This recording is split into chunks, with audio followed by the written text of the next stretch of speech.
That was Party, loud. party people. Party people, party people. Akash has grown more hair. I've lost more hair. Oh, that joke that I'm just. What is up, everybody? 2025, heated, sorted, and lovely. What a beautiful way to enter the new year. Server deployments and infrastructure management was how we welcomed it in. The best. Um, Some of you sneaky people were working at 11:30 p.m. at night. Much appreciated. Keeps us on our toes. We cannot do any maintenance management, but lovely. Thank you all for joining. Welcome for those of you who are new. Welcome for those of you who are old. I'm all in aggregate and relatively as well. Is there a Slack community? Yes, there definitely is. And if you don't know it, that is a problem that we will fix for you. Um, all right. I will definitely send you the link. But beautiful people, welcome on board to a fabulous 2025. We're gonna have a lot of fun this year and a lot of interesting things coming our way. We're gonna kick it up with a fabulous guest, a guy who knows everything and anything that you want to know about infrastructure, deliverability, and agency management. So we're gonna start straight with that. But before that, we have to stick to the traditions. Let us know which part of this gorgeous world you're from. Drop it in right in the comments. Give us the location. Give us the temperature in Celsius. If you can't give it Celsius, give it in Fahrenheit.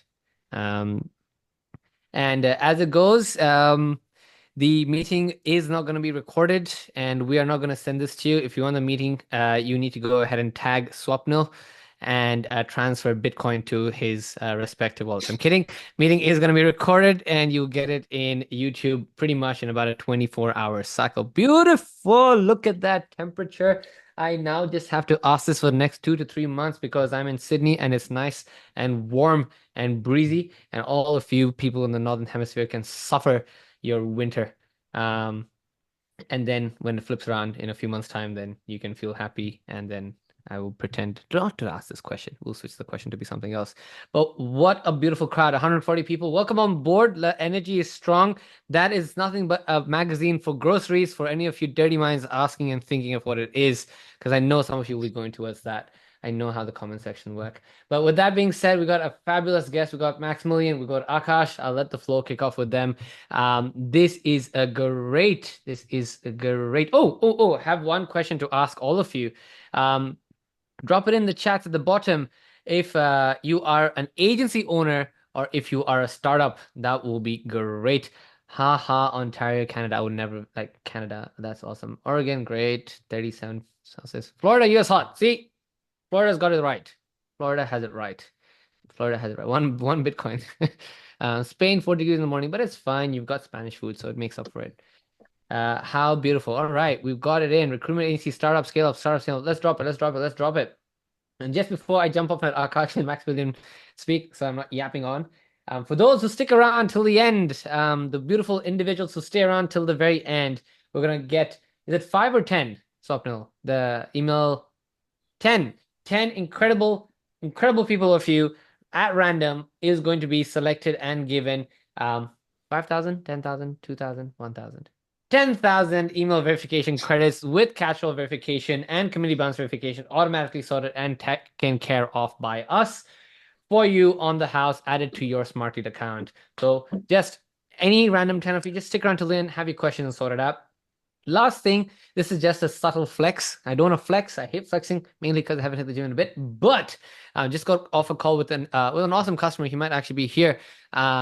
Where they saw, you guys know I don't like shilling shit, so I'm not gonna shill you stuff, but I'm just sharing just random stats with you all.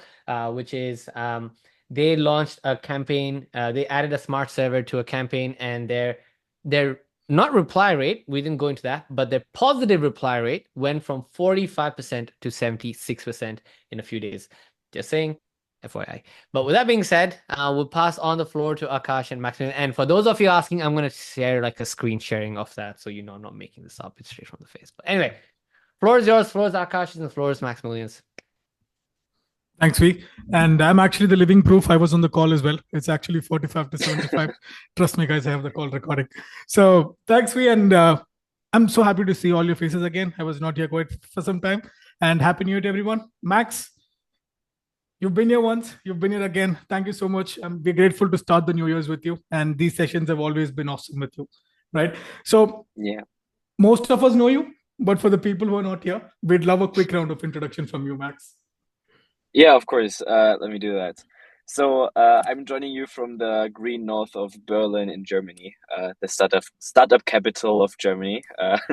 And unlike a lot of people who are in the space, I didn't start out in marketing or sales. I started actually out as a software engineer. And over the last 10 years, slowly transitioned from doing software to more and more doing sales and entrepreneurship. So over the last years, I transitioned into that, and I will go into the story how I got here, because I didn't do that last time, a bit later, because it's actually a good hook into what I'm going to tell you guys. But what you need to know is that I'm basically engineer by heart. My day-to-day job is being an entrepreneur, though, and I've been doing cold email since 2019. And actually for business since 2021. And right now, we are mainly doing operational topics around cold email, data aggregation, infrastructure, a lot of things in different directions. You can find us on halfwarm.com. And yeah, I will go into quite a few topics today that really impact deliverability. But maybe Akash, you wanted to say a few things there. I was stuck for a minute. Sorry about that. That gave me a heart attack. All right. Okay, let me just Wait, continue. we lost Akash again. No, it's all good. It's all good. This is fabulous. He was still moving before, but Yeah, but this is great. This is great meme material. I'm just gonna add myself in. But while I guess while we get for him, wait. Okay, you're back now, Akash. Akash, And you're gone. Yeah, hello. All I'm right. here. I He's had a heart coming and attack, going, but guys. Yeah, I'll sorry. kick off. And oh, you're here. Okay, go for it. Go for it. Go for it. Go for Awesome. it. Perfect. So the session is pretty straightforward. I have a few questions from my end for you, Max, and we'll also have the floor open for questions. So, people, I'll be asking mine. You can drop yours on the chat. I'll pick up a few questions from the chat as well. And as you all know, at the end of the session, the floor is open for questions. So, if you'd want to shoot a question straight to Max, you have the opportunity for that as well. Right. So, without further ado, let me kickstart. And Max, the first question for you, right? So, talking about infrastructure, what is the situation currently? How do people build a robust infrastructure? What are your suggestions? Yeah, of course. So this is a really complex question right off the bat. I think this whole session will expand on that, but the quick note that I see right now, and what we see for ourselves, is it's improving. Compared to the hit in both March and also October, it is getting better. You can deliver to Outlook. People are actively doing it. People are making money, and they are still really growing. So don't worry, the space is not going to zero right now. Maybe this will be corrected in a year or so. But the most important thing to say there is we are going into stable waters again. So yeah, exactly, the placement rates. So we are still hitting 10 to 20% reply rates, excluding out of office. We are still hitting 100% placement rates. Obviously, 100% placement rates, to expand a bit on that, because that seems a bit out of the blue, means that if you have a completely new infrastructure and use your copy, then it places 100%. Obviously, if you're continue to send for a couple months, your infrastructure mostly degrades nowadays.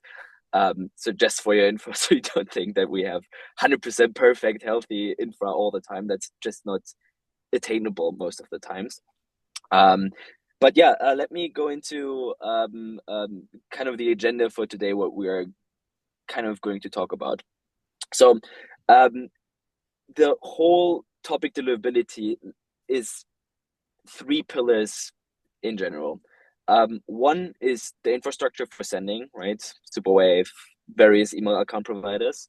The second one is data, which is one that was really huge for a long time before normal sending infrastructure was the important part. So high quality data sources, not only on the email validation side, that is one part, right? But also on the email source or the contact source, so where you got the name from to even find the email. And the third part is the biggest topic overall, in my opinion, but some people overlook it, is copy. So I'm going to dive into each one. Let's see how fast I can do that, because it's things that I've been spending really tens of hours at, just with a single person sometimes. So I hope you guys can take some valuable learnings that I'm trying to really trying to condense out of a lot of consulting calls, a lot of real life experience. Absolutely. And yeah, let's see where this is going. So yeah, Akash, do you want to say something before that, or should I just try to? Absolutely. No, if you're going to cover about that, my question was regarding that, because this is a new year. People are rethinking their infrastructure, they're understanding what to do, how to do. So my question was around, do you have any suggestions on how you can securely set up Google and Outlook workspaces? But I think you're covering that, so I don't want to interrupt you. Exactly. So yeah, let's kind of dive into the foundational principle there. What do we really want to achieve? Like overall, if we are talking about these three pillars, what I learned, especially in the last year, is like we tried a lot of different kinds of approaches, also on the offer side, and we figured one single thing out for us that is kind of the stat that we are going after, and that is opt-ins, basically. Seems so vague, but let me expand on that. So the thing is, you have positive replies, so positively connotated replies to your emails, and we've kind of we dove a bit deeper there, and have figured out that opt-ins are the stat that matters, because that is the people that move on into our funnel, basically. And to do that, we wanted to have the best infrastructure. And I think, to be honest, if you're a starter here, and you're not one of the people who has already a couple clients or has their agency set up, then you should know that the easiest way to start is not to overthink it, and literally just use something like Smart Senders, and just set up some email accounts and go and start, right? Set up 10 email accounts, start sending some emails, don't overthink it. If you want to overthink it, do 50% Google, 50% Microsoft, but you literally can't really go that much wrong there. You should just get started. But that's not what you guys are here for. So we've seen quite a couple things happen, especially since October. And especially when we are talking about sending to Microsoft. And what we are doing right now is we kind of have a 55%, 55%, 10% ratio. That means our ratio for what we are sending with is mostly 45% Microsoft accounts, 45% Google accounts, 10% experimental, meaning trying things out, trying new providers out, stuff where we don't know if this will work.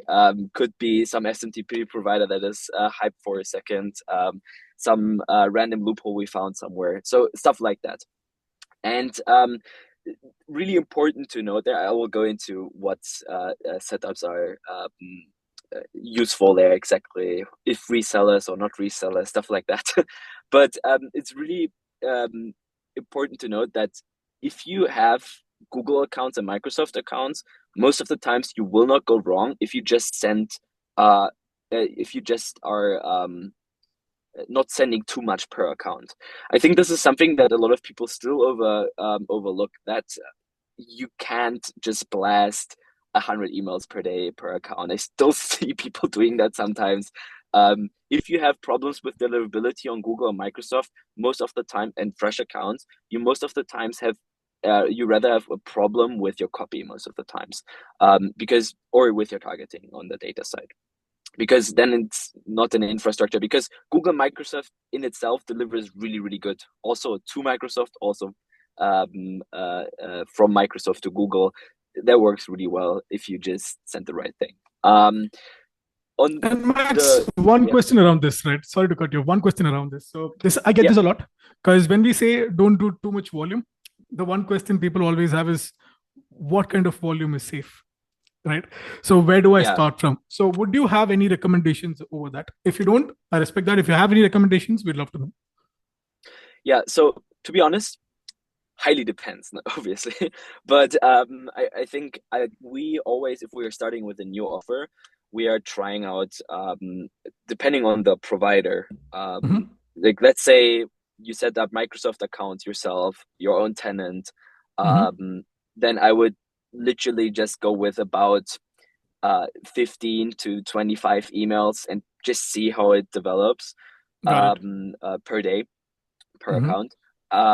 But this numbers highly depends on your provider, right? I would always Absolutely. go after the service you work with. For example, if you work with a Google reseller, they most certainly know what the best number of emails is for their infrastructure. If you work with some SMTP provider, just send what they say it's okay to send.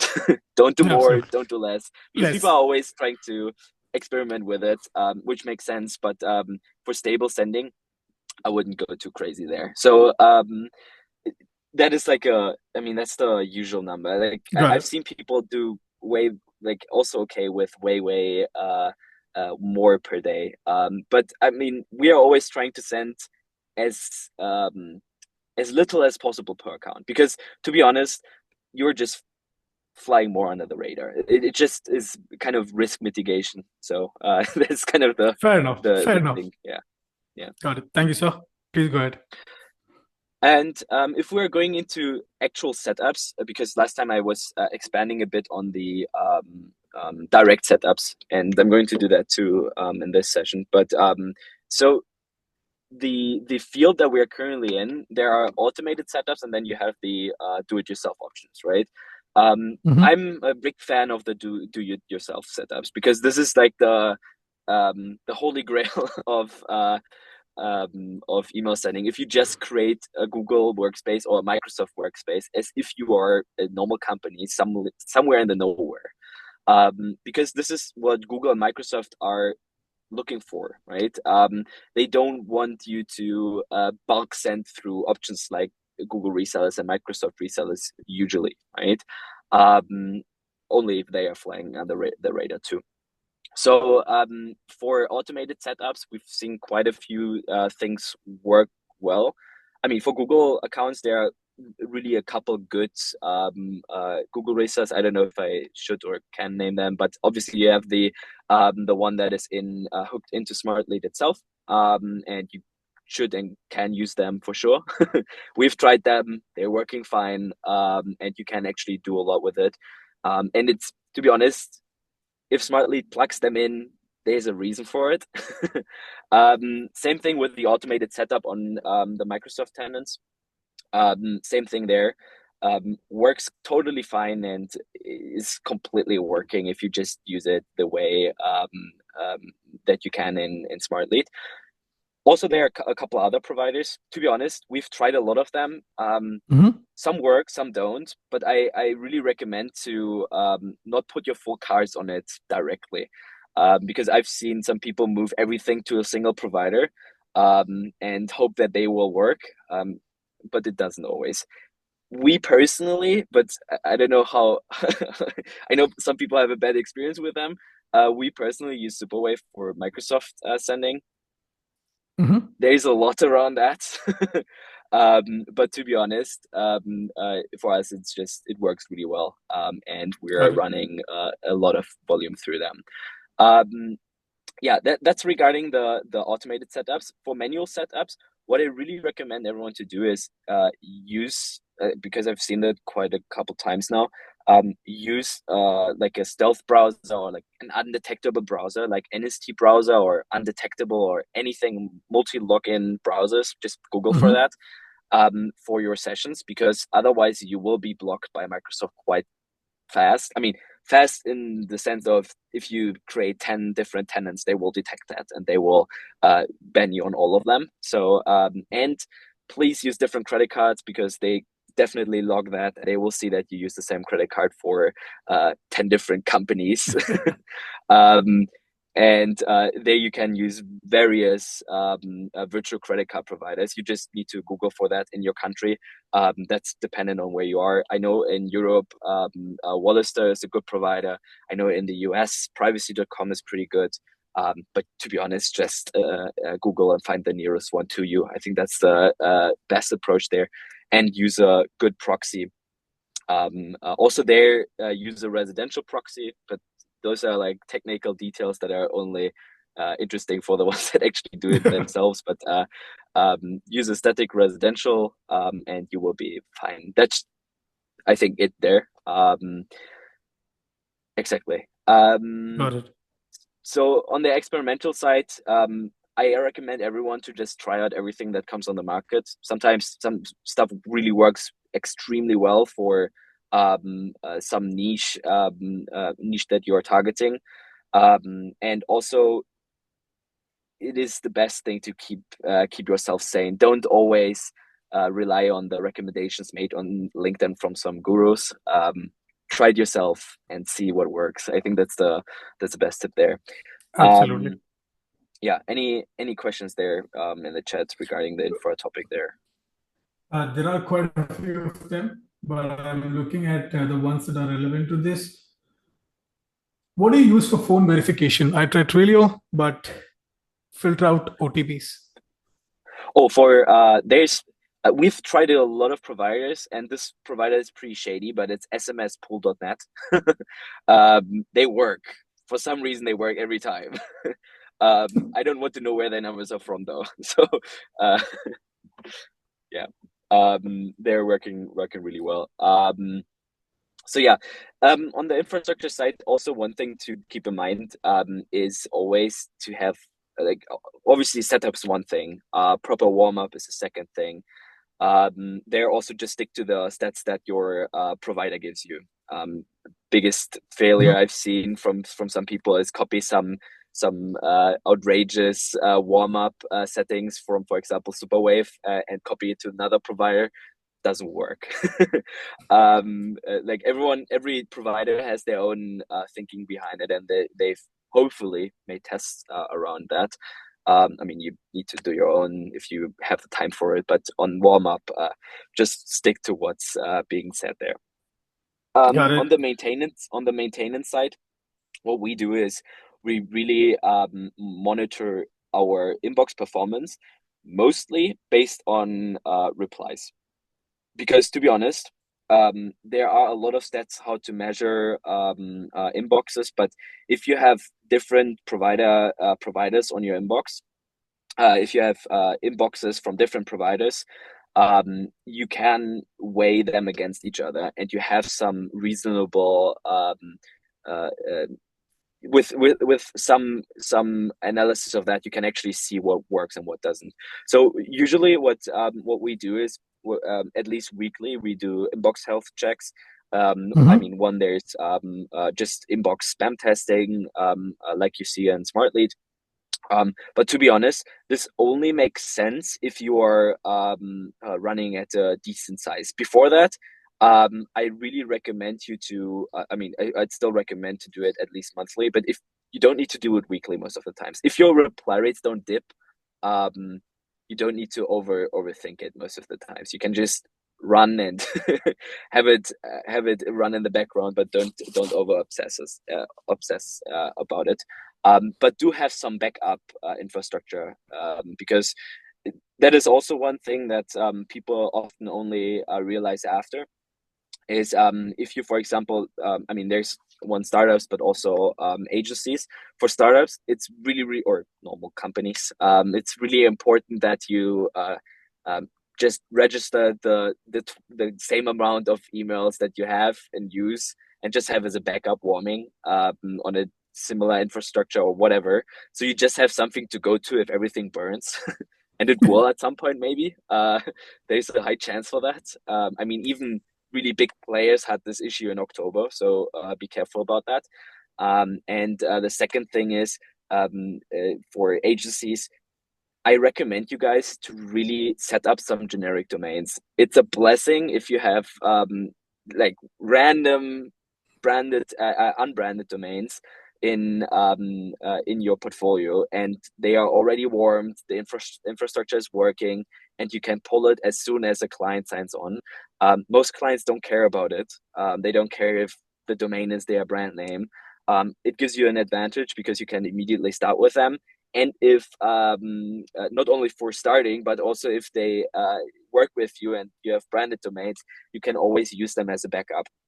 So you should really use some unbranded setups. That is a lifesaver for a lot of cold email agencies in this space right now that are working at a scale where it's not funny to mess up a client. I mean, if you start out, it's fine to. It's not fine, but it can happen that the client is burned. But yeah, examples for unbranded domains. I just saw the question. Unbranded domains means, for example, you have a SEO agency, right? And you're catering a specific client that is locally like an HVAC company. If you're usually targeting HVAC companies, literally just have something in that direction, like HVAC pros, whatever. Don't put a city on it. That is mostly not really flexible if you're trying to take people on nationally. But it does make sense to have something that is really broad, right? It doesn't have to be linked to the industry. It can be linked to like something random too, right? If, for example, growth is pretty broad, right? This is not an industry. Like, this can be in a lot of different places. Although it does make sense to have it industry specific. Obviously, one thing that is a lot of people have faced is this constant cycle of sub 1% reply rates. I'm not saying, because I got flamed for saying that sub 1% reply rates are bad. They do work. People are making money with it. I'm not saying that that's not possible. I don't prefer it though, and I would say to get out of this cycle of not delivering to the inbox, I recommend you guys to just warm and age domains, because this is like the highest quality factor next to all the other things I just mentioned, is also the age of a domain. If you have your domain in there in your portfolio for 12 months or more, Google and Microsoft will trust them more, although it's not a publicly endorsed thing by them. It's just true that it's kind of suspicious that a company sends 10,000 emails a week or a month, depending on how you set your stuff up, when it's just 1 month old or 2 weeks. So it is an indicator. So be aware of that. I think that covers a lot of the.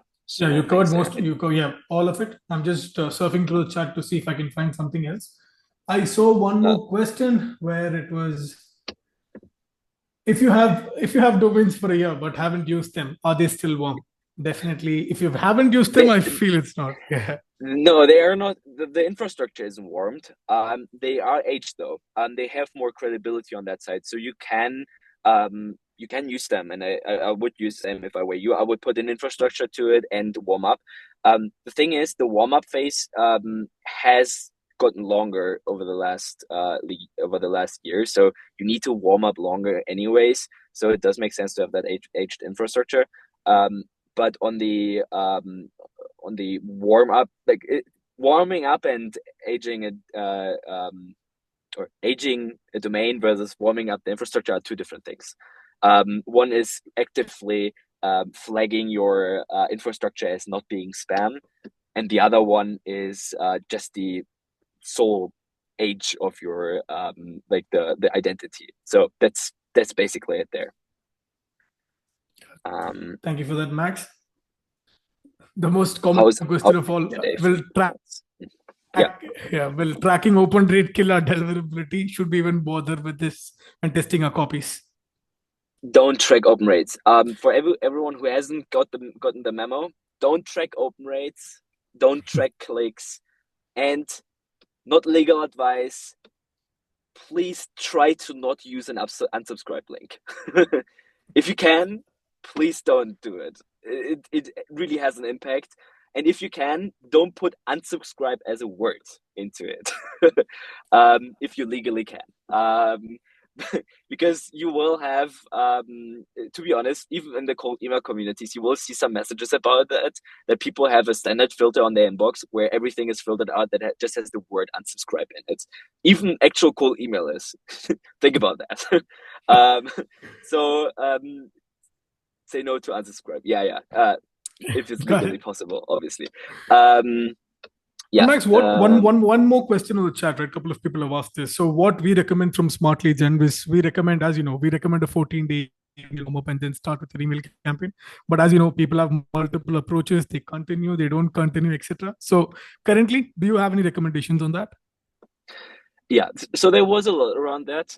We've tried a lot. We've also tried not using warm up at all, and I know that Smartlead would love to deactivate warm up too because it's expensive as hell on the infrastructure side. But and it's included into our plans. But to be honest, it is still working. Otherwise, people wouldn't use it. Also, Smartlead wouldn't advise it.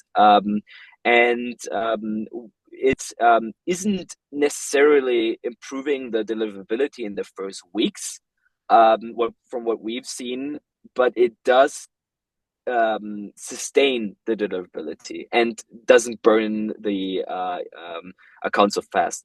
I would also just continue using warm-up if someone thinks they should deactivate it. We've not seen it really being positive to deactivate that because you always are counter steering the signals, the negative signals. So yeah. Got it. Awesome. Thank you for that, Max. This is confusing because other experts say that including a unsubscribe link reduces the chance of recipient. Depends. That really depends on how you write your emails, and that will be the next topic that we will dive into. This is something. The thing is, it is a dead giveaway that your email is a sales email. And depending on your approach, and if you can legally do it, you should probably include this unsubscribe link or something like that. But to be honest, you don't need to. We have seen no positive effect, to be honest. I know some people say different.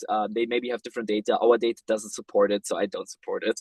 And in compliance in the US, without an unsubscribe link, you should ask that your lawyer. That's not the question that I can answer on the compliance side. So exactly. Let's maybe dive into data and copy there for a second. You are muted, Akash. Because now we've gone over everything when it comes to infrastructure and the setup. So I think the next one is the primary one, email copies. So Max, we had a conversation before this over a call. So what is working? What is not working? What are your thoughts? Yeah, so a lot of things aren't working. I can say that from the beginning. So I've audited quite a bunch of email copy over the last year, and one really surprising thing is that people really don't improve their copy, even though there's a lot of material on that online. There is like the standard articles on how to write a cold email are bad, right? Mm-hmm. I think everyone agrees on that. But even in all the communities and on Slack and a lot of good courses too, people aren't even copying the basics most of the times. I think, and that is kind of coming back to the first principle that I'm going off. My goal is to increase opt-ins. On the other hand, your goal might be another one. So if you're listening to this, don't take what I'm going to say now as one-on-one advice. This is not the magic secret. This is not the solve for everything. It does work really well if you apply it correct.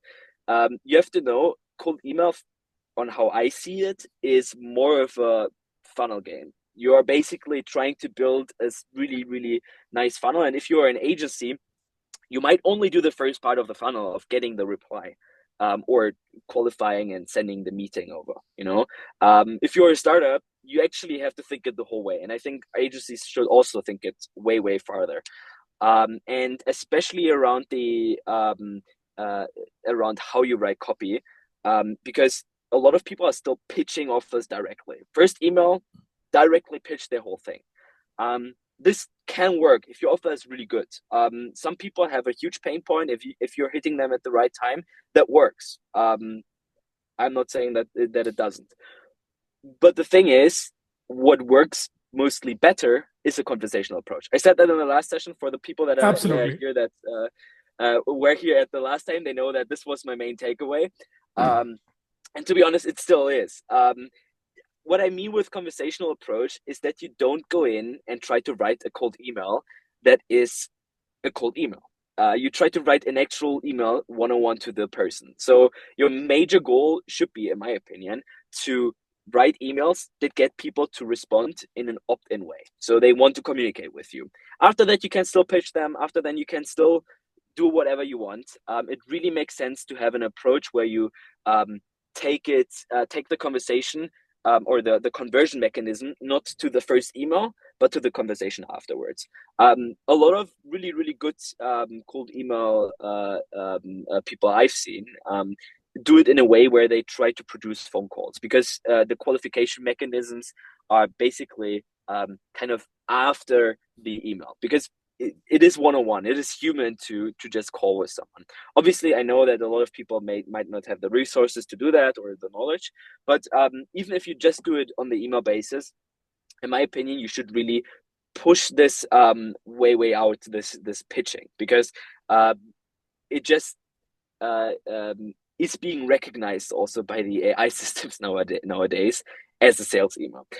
This is something that is quite new in terms of the last years, but you can see that spam flagging is more and more not based on keywords anymore.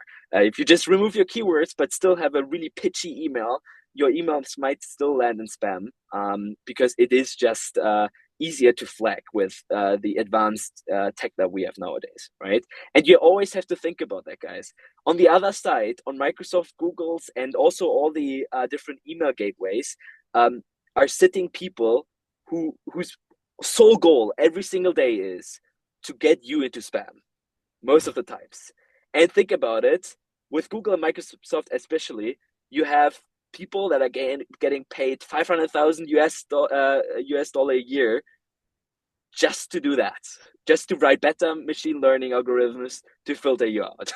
So you have to be really, really smart about how you write copy nowadays, in my opinion. Not only for right now, because right now you can still kind of get through because it's just a scoring system, right?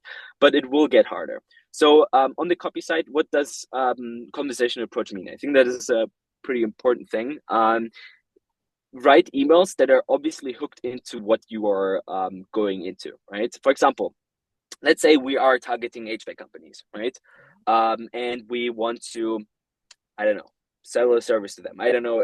Anyone wants a service, wants to sell a service to HVAC companies? Maybe we have a live example for that. Then we can actually apply that maybe.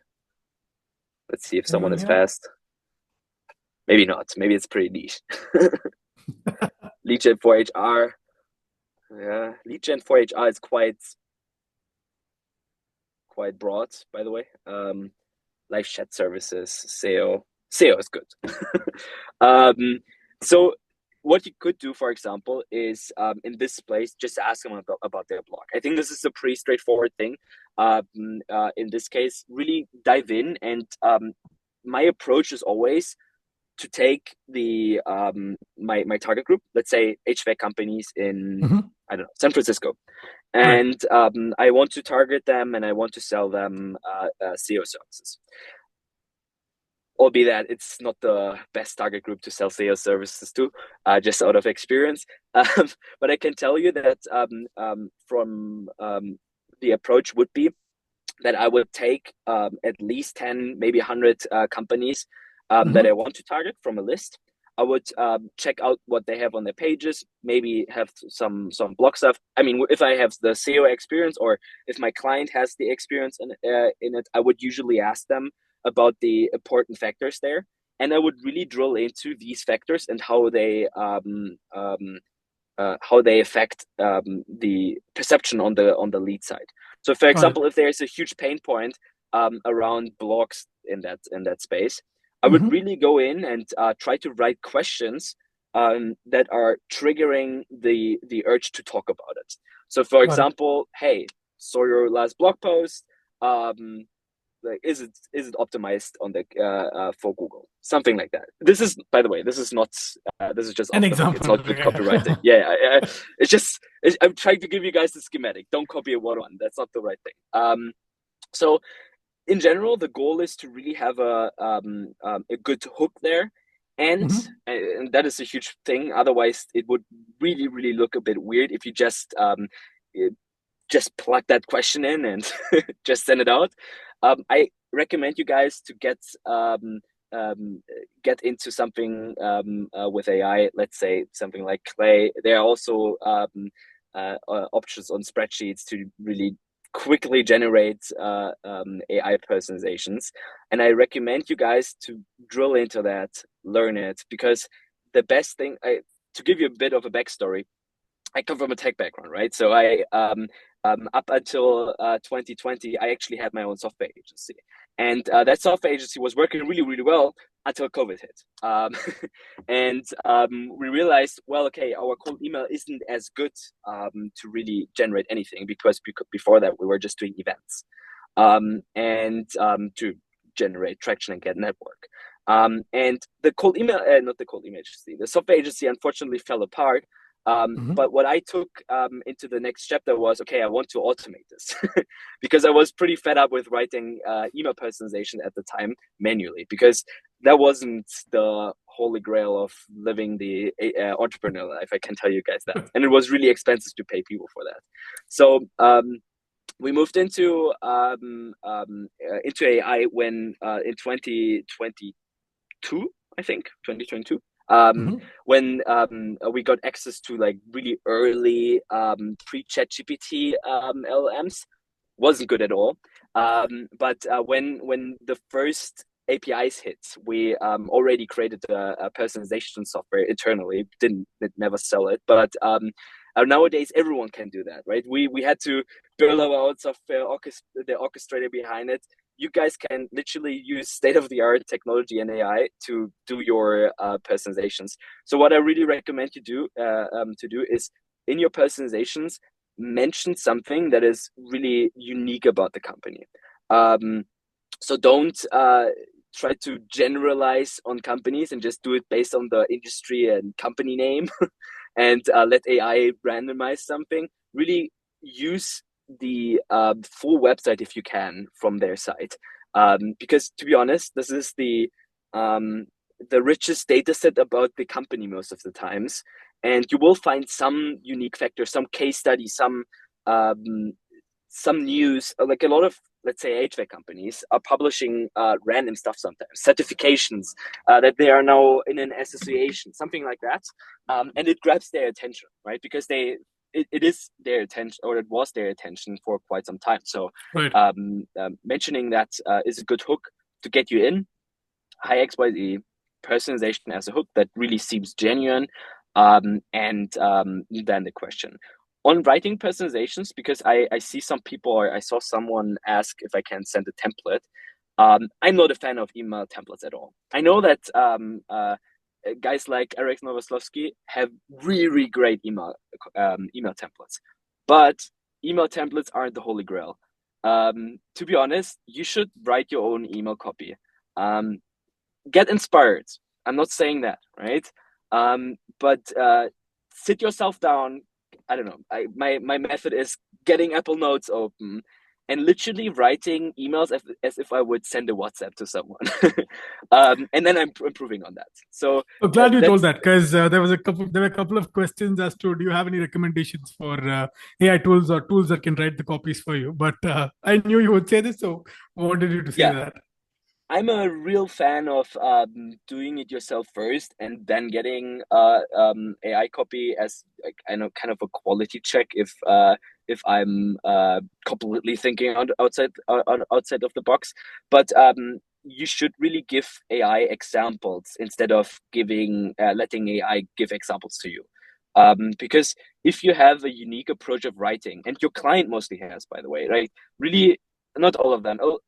Quite a few of clients write really salesy emails, just out of intuition for some reason. But if you have a good client that knows how to articulate themselves, use that. Let them write examples. Let them actually dive into the actual core language of your target group, because then you have something to work off, and that is really unique too. Like Absolutely. if you just have some AI copy, everyone can copy it because it is in the main data set, and you have to always think the AI or the LLM generation that you have nowadays is always a derivative of what has been produced before. It is just likely that this is really close to the bad copy you see when you Google how to write a cold email. So really write something unique and, most important, human. Please, guys, be human. Write something that doesn't seem bullshit. And also check your spin taxes. If you spin tax, which you should, please check how it looks like if you expand it. To be honest, it's really easy in Smartlead. Just check in the preview before you send. If you are an agency and you have VAs, tell the VAs to read, double check yourself, because sometimes it doesn't make sense at all. Even with the AI generated spin tax that isn't human created, sometimes it's complete bullshit. Unfortunately, I would love to have that not be this way. But you should really double check, triple check, because nothing is worse than having completely random sentences appear, or grammatically wrong sentences, because it is just weird to the lead you are trying to send to, and it gets you less opt-ins. So yeah, that's the main thing regarding copy. I don't want to overdraw my main part here. And just a quick recap as well, Max, right? A quick recap for people, since we spoke about a lot of stuff. So conversational copies, spin taxes on top. And for people who are up for tracking, don't track plain text emails. Have a good offer. Write your emails, make it personalized. And is that a winner, Max? Yes. And obviously, offer-based, or like really these longer creative first emails, they do work. I'm not saying that. Try that out too. I really want to get you guys onto question-based hooks that are not sales emails don't look like first emails at first, because this will get you really far. One big thing too, something that is kind of more and more to the attention now of people. If you are heavily relying on Apollo or LinkedIn-based data sources, try exploring other data sources. It is a huge thing that people are just straight up sending the same emails to the same target groups as everyone else, because everyone is some cheap Apollo exporter. Anyway, it's not an industry secret anymore, right? You can literally get Apollo emails almost, or Apollo data almost for free nowadays. So really look into data sources like business directories. And if you are sending to Europe or in Europe, please take a look at northdata.com. It's a business register scraper. It's a German company that has the most credible data. They have all the actual CEOs that are actually the managing directors, and also UK data too in there. And it's worth the price. Like, actually do it. Like, if you rely on LinkedIn based data in Europe, you're doing something wrong, in my opinion. In the US, it's different because they aren't that transparent business registers.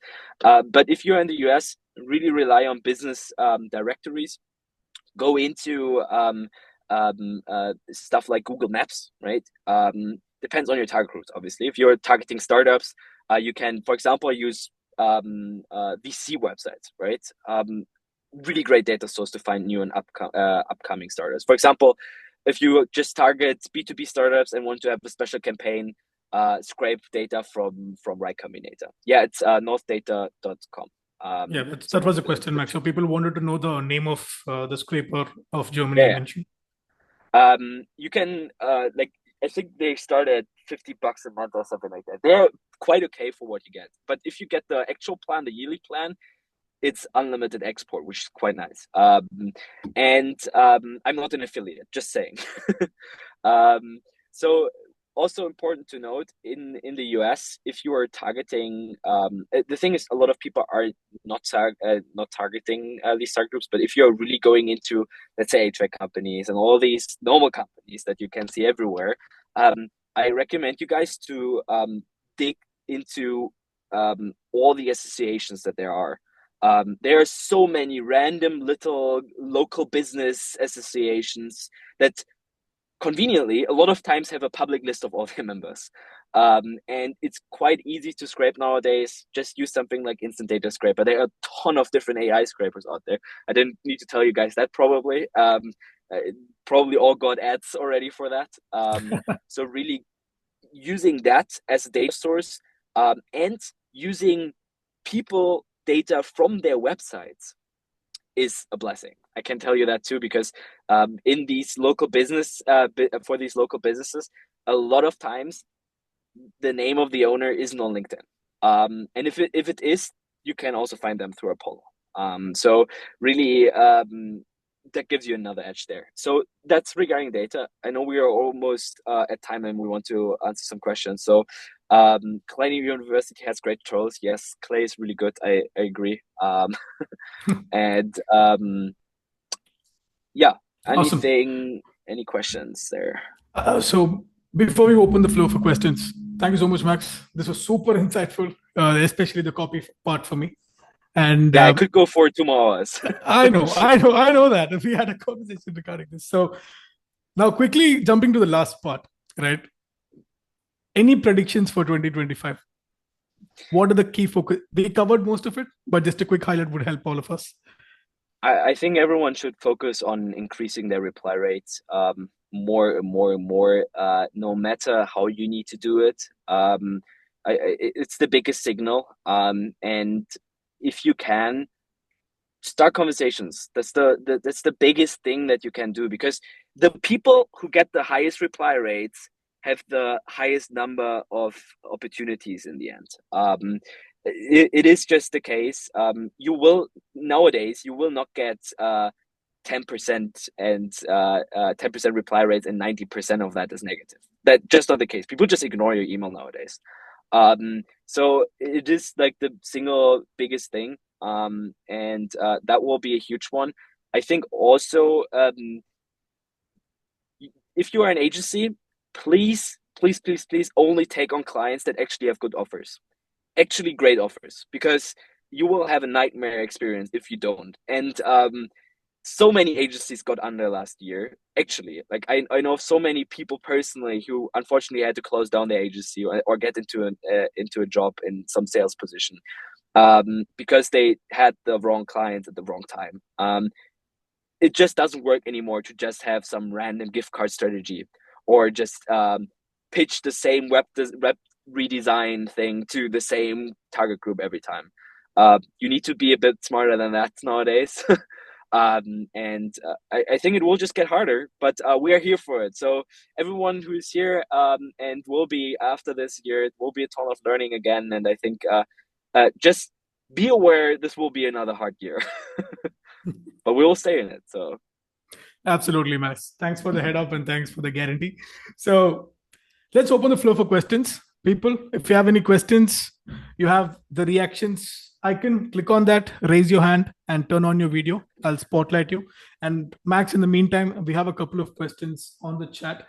So I'll start with the first one. What are some of the best offers you've seen? I saw one before that. I'll go there.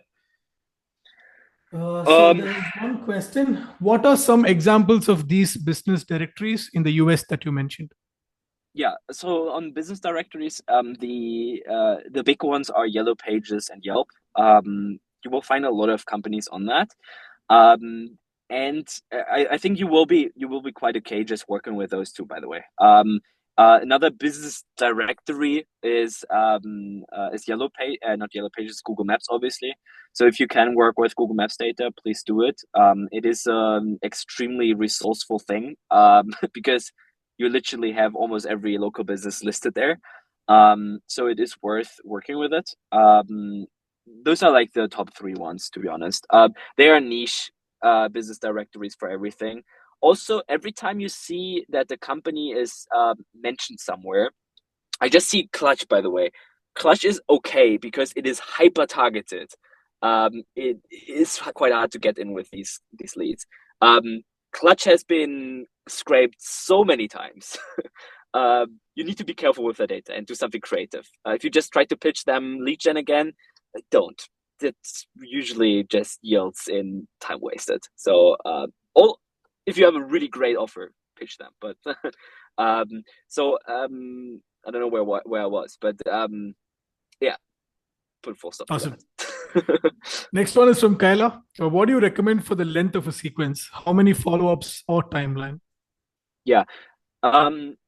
So we've seen that the best thing you can do is one maximum of 2 follow-ups, and then completely recycle the whole data set in a couple months, because they will have forgotten you if they didn't answer you. So don't do that in Germany if you are sending to Germany for all the folks here, because you will absolutely get sued if you do that.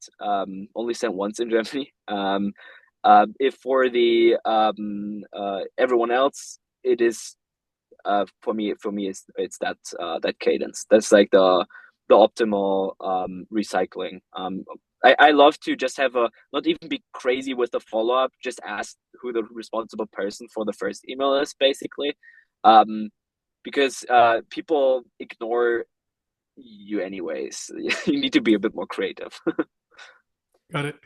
Thanks, Max. Oh, Martin, I just saw a good thing that I can reply to. Max, how do you know if the client has a great offer? Most of the times, it is quite obvious. If you are just absolutely psyched to start with them, that is a good sign, just from the feeling. But what we usually like to do is just run test runs. I know not everyone can afford it, but it does make sense to just do a pilot and then start taking on retainer clients. Do like a really, really cheap, low high thing, and you will not have sleepless nights in a couple months later. So that's just a small thing. If you can't get the pilot to work, something is wrong anyways. So absolutely. And Max, we have Martin here. Martin, hi, yeah. mate. Unmute yourself and you can shoot your question.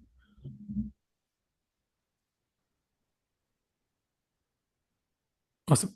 Yeah, go for it. Hi, guys. Hi, Max. So just a simple question. What's your opinion on like doing omni-channel, like not just focusing on cold email, but trying like send them a LinkedIn connection request and then like maybe calling them afterwards, like not just anymore. Yeah, if you can do it and you have the resources, do it. It doesn't make sense to not do it, in my opinion. I think if you do LinkedIn, we aren't too heavy on LinkedIn, to be honest. I know quite a bunch of people are, and some friends of mine really swear in it. But for us, it was just never too important. But if you do it, you also use personalization and a really human approach. Don't try to pitch them on LinkedIn. You just want to get them on a call via LinkedIn. LinkedIn, be really careful. It should just be networking, in my opinion. And if you can, do it manually, because LinkedIn automation really screws you over sometimes. Not always, but sometimes. And on the calling side, I'm a huge fan. If you can, have next to the email operation, have a cold calling operation, and combine that with your with anyone who replies and who didn't answer to your emails, because then you have more touch points. More touch points always means a higher chance, depending on how you do it. If you just spam them, that's a different thing. So it really makes sense to have the secondary channel at least. Yeah. Yeah, and if I can, just one more. What's your opinion on polite emails, like starting with "Hi, Mister" or something like that? Yeah, that's not it. That you will immediately be flagged by people, because it just seems weird. So just send like I come from a country here in Germany where it's really usual to be extremely formal. But it is actually common to be that formal.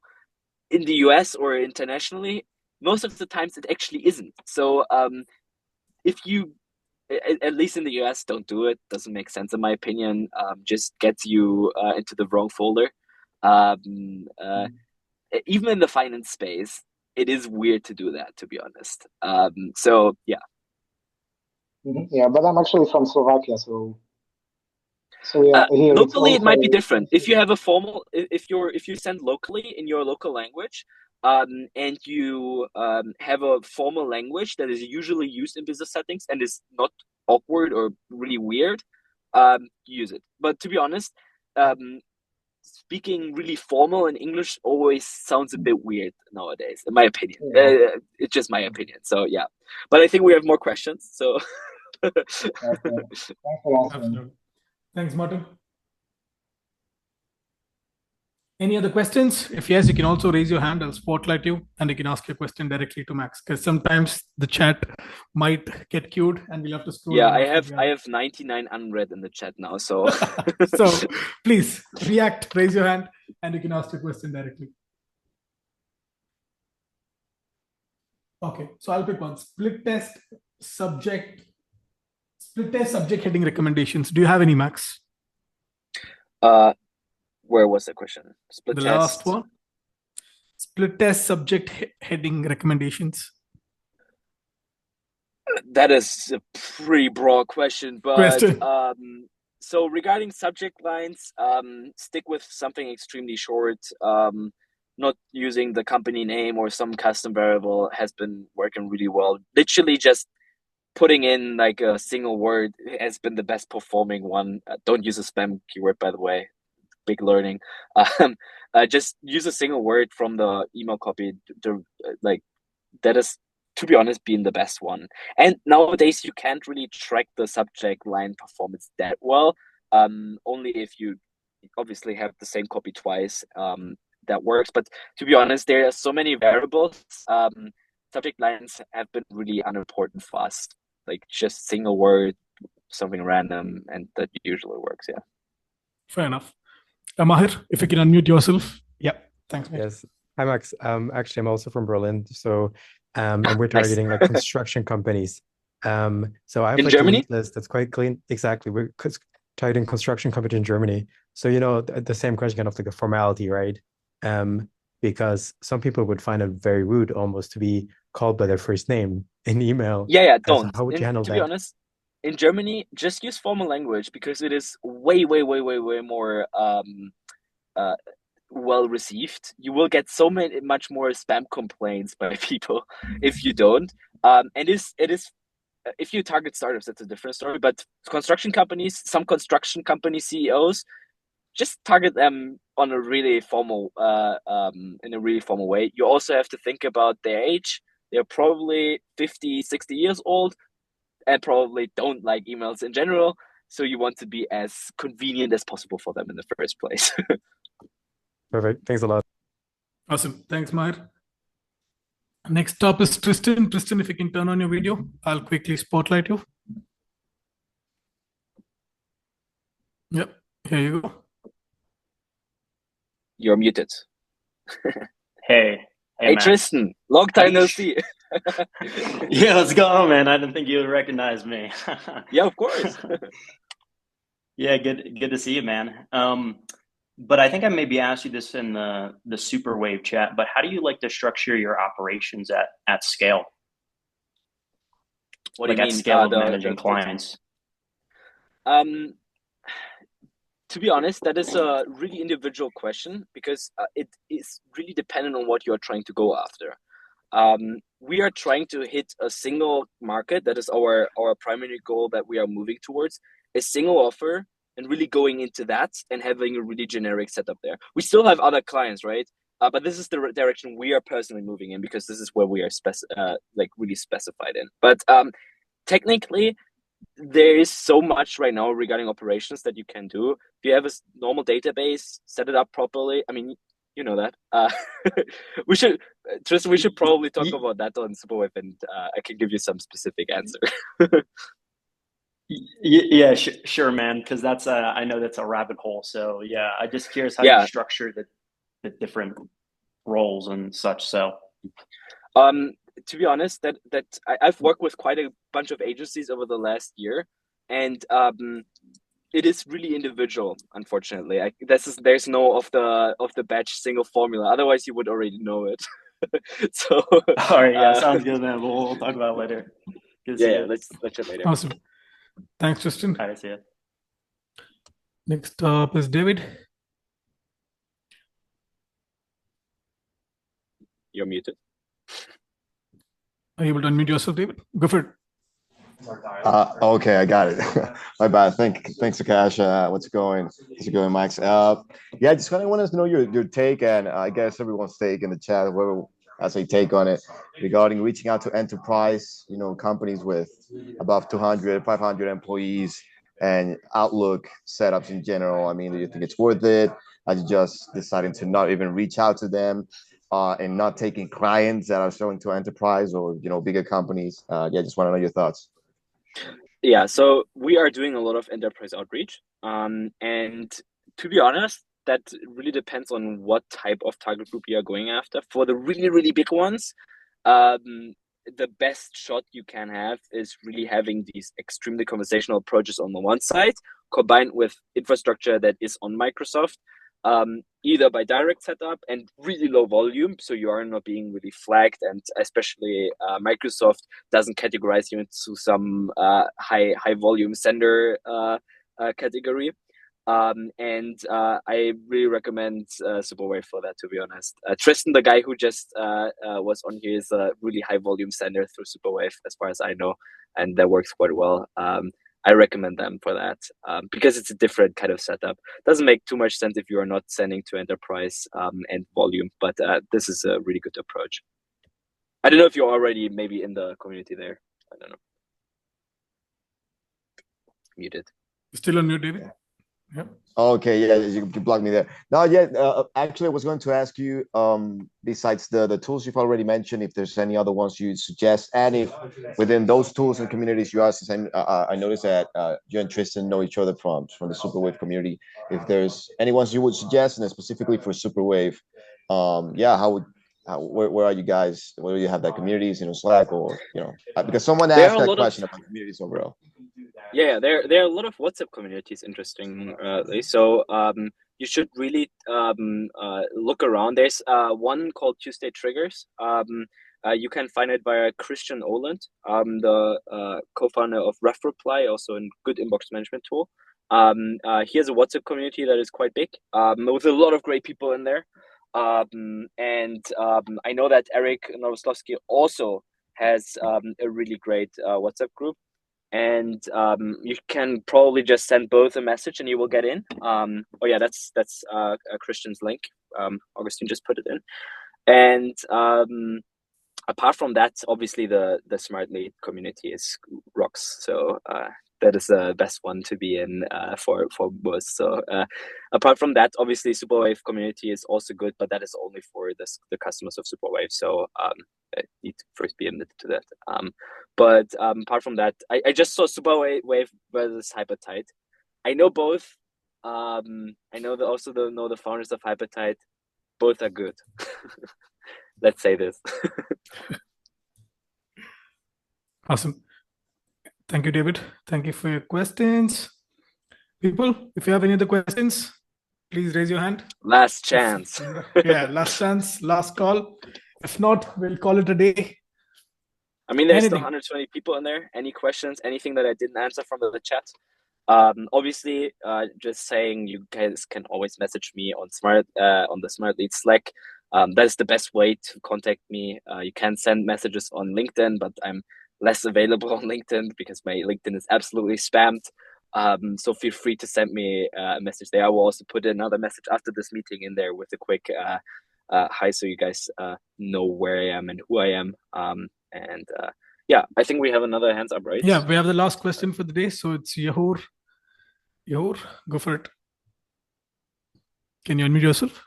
Hi. Yeah. I was waiting to be unmuted. Hi, thank you for this conversation. Really insightful for me as a newbie who's only starting with cold outreach. So I just wanted to sum up my takeoffs from today's call. So from what I heard, it's better to start low volume, personalized, and to reach for contacts for prospects in niche not like general Apollo lists, but in niche categories, searching for some communities, or maybe, as you mentioned, associations, as it really in my main domain, correct? Yeah, on the low volume part, low volume per account, low volume in general is not needed. You can go high volume if you have a validated offer. It's just more so about the making sure that for one, you can send properly and not trashing your infrastructure there. But low volume, not on campaign volume. We are sometimes sending up to 4,000, 5,000 emails per day on a client that can handle it and has the sales team for it. Because if you send good emails, your clients will be flooded for sure. Okay. Just wanted to sum up. Thank you. Thanks for confirming. Yes, of course. Thank you.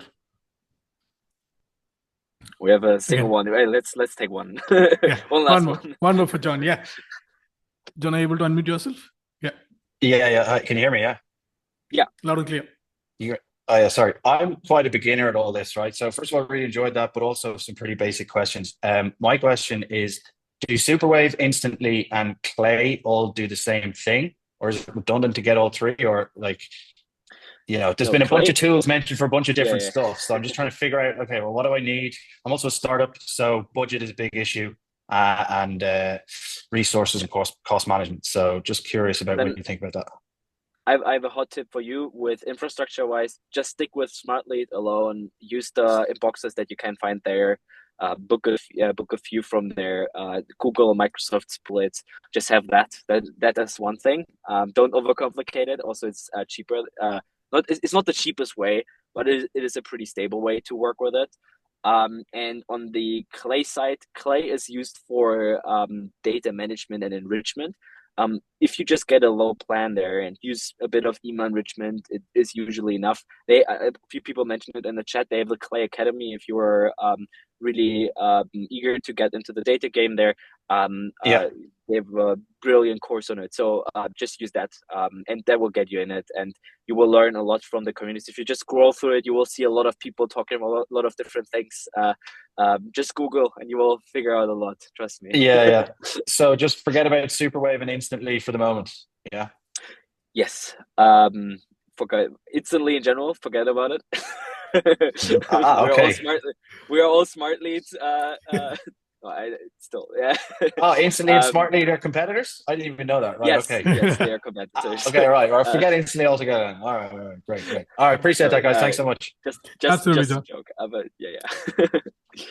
Have a good one, John. Cheers. Glad I could help. Yeah. Okay, amazing. Awesome.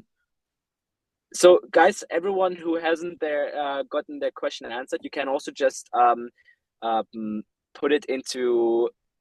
Let me put a message into the Slack community, and you guys just can put it in the thread there, and I will answer everything.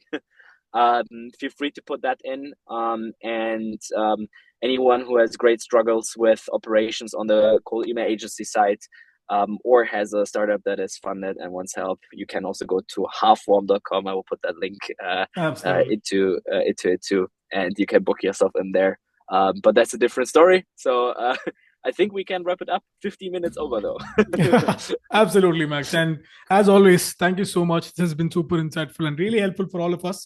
And so kind of you people, if you have any questions, you can reach out to Max on the Slack community. And for all those who stayed back, 10 of y'all would be getting 10,000 free credits, email verification credits from Smartlead's end. So thank you so much for taking the time. Wishing you all a happy new year once again. Next week, same day, same time. I'll see you all soon. Yeah. Cheers. Have a good one, guys. See ya. Bye. Take care. Bye-bye.